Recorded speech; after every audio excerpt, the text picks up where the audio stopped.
ये जो yes bank का कॉन्फ्रेंस कॉल आप सुन रहे थे, उसमें क्या क्या हुआ ये भी बताइए, क्योंकि यस बैंक के स्टॉक पर हम लोग सुबह सुबह चर्चा कर रहे थे कि इतना बड़ा 15,000 करोड़ रुपए के आसपास का ये पूंजी जुटाएंगे तो बड़ी दिक्कत आएगी। और देखिए दिन के निचले स्तर पर ये शेयर कारोबार कर रहा है, गैप डाउन ओपनिंग हुई। इसके बारे में बताइए, उसके बाद फिर डीलिंग रूम चेक भी लेता हूं आपसे। आफ्टरनून हेमंत, देखिए सबसे पहली बात, ये जो यस बैंक का एफपीओ है, आज प्रेस कॉन्फ्रेंस थी और बाकायदा जो मैनेजमेंट है उसने अपने मैं नहीं कहूंगा कि फॉरवर्ड लुकिंग स्टेटमेंट या प्रोजेक्शंस दिए, लेकिन उनकी FY 23 की टारगेट जो है वो है 1% रिटर्न ऑन इक्विटी, जो काफी कम है। जिस हिसाब से एफपीओ आ रहा है और जिस हिसाब से डिमांड आ रही है वो निचले स्तरों पे ही आ रही है हेमंत। और अगर आप मैनेजमेंट की बात माने तो उन्होंने ये कहा है कि चाहे वो FIIs हो चाहे वो DIIs हो, काफी अच्छी डिमांड उनको फीडबैक में आई है, जबकि उन्होंने रोड शो किए थे तभी।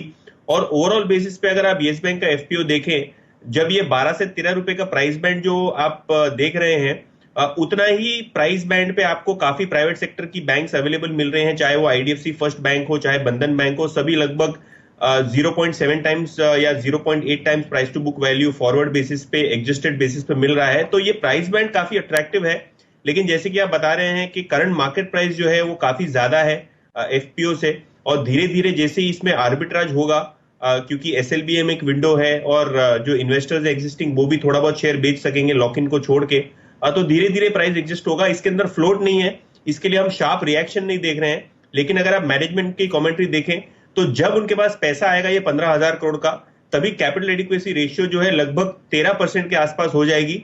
और कोविड रिलेटेड जो इनके इश्यूज हैं और एग्जिस्टिंग प्रोविजनिंग है, उससे लगभग 1 परसेंटेज पॉइंट्स का इंपैक्ट होगा। बाकी मैनेजमेंट को ये कॉन्फिडेंस है कि एक बार उनको ये राशि मिल जाती है एफपीओ की तो लोन ग्रोथ फिर से शुरू करेंगे बहुत जल्द। ये वो स्टॉक है जो सल्क कर रहा है आज, अब दबाव के साथ कारोबार कर रहा है। मेरे ख्याल में राजेश सतपुते जी हैं क्या? राजेश जी कट गए, ओके कोई बात नहीं, उनसे संपर्क टूट गया है। लेकिन दीवान साहब एक जल्दी से क्विक चेक दे दीजिए इसके ऊपर। और हम लोग हमेशा कहते थे दूर रहिए इससे, कभी मत, अभी 170 के भाव तो देखिए तब से कहते थे दूर रहिए, और अभी भी सुबह भी देखिए चर्चा यही हो रही थी कि एक बार तो अवॉइड ही करना चाहिए यस बैंक का। अब ये इस एफपीओ से पहले करीब करीब 13-14% नीचे 12-13 रुपए के भाव आ रहा है एफपीओ का। आप कैसे अप्रोच करेंगे इसे? नहीं, इसमें हेमंत कंसेंसस ट्रेड यही है, जो फंसा हुआ है ऊपर के लेवल पे वो यही सोच रहा है कि मैं इसको 23-24 रुपए पे निकालूं और 13 रुपए पे ले लूं।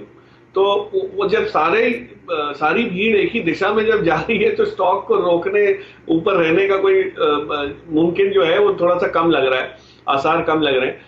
एफपीओ आने के बाद जो कैपिटल आएगी उससे जो बैलेंस शीट इंप्रूवमेंट होगा और उसके बाद ग्रोथ आएगी, वो थोड़ी सी इंटरेस्टिंग हो सकती है, ये मेरा मानना है। तो I would look at the stock seriously उसके बाद। ये एक पड़ाव हो जाने दीजिए, एफपीओ का एक माइलस्टोन हो जाने दीजिए, उसके बाद होगा। अभी तो सभी यही सोच रहे हैं 23 रुपए में हम बेचेंगे, 13 पे ले लेंगे, और उस वजह से आपको शायद वो 23 रुपए भी ना मिले, धीरे धीरे वो गिरता जाएगा। और जैसे यातिन ने कहा, क्योंकि 25% ही है, याद रखिए, लोगों को ये याद रहना चाहिए कि भाई आपका जो लॉक इन वाला पार्ट है वो ना बेचने आ जाए, नहीं तो आपको प्रॉब्लम हो जाएगी एडजस्टमेंट सेटलमेंट के लिए।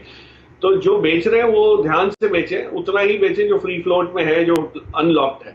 और उस लिहाज से इसमें वॉलेटिलिटी है, ये आगे चल के बढ़ती हुई आपको दिख सकती है। यहाँ हेमंत जी, मैं एक और टिप्पणी करना चाहता हूँ। कई लोगों ने मेरे को मैसेज भी किया कि यस बैंक का भी एक एफपीओ आ रहा है, तो मेरे को लगता है 12-13 रुपए में जिस तरह से पेडिग्री नाम उसके पीछे हैं, अगर आपका 2 साल का नजरिया है तो that would also make sense to put money at that 12-13 rupees.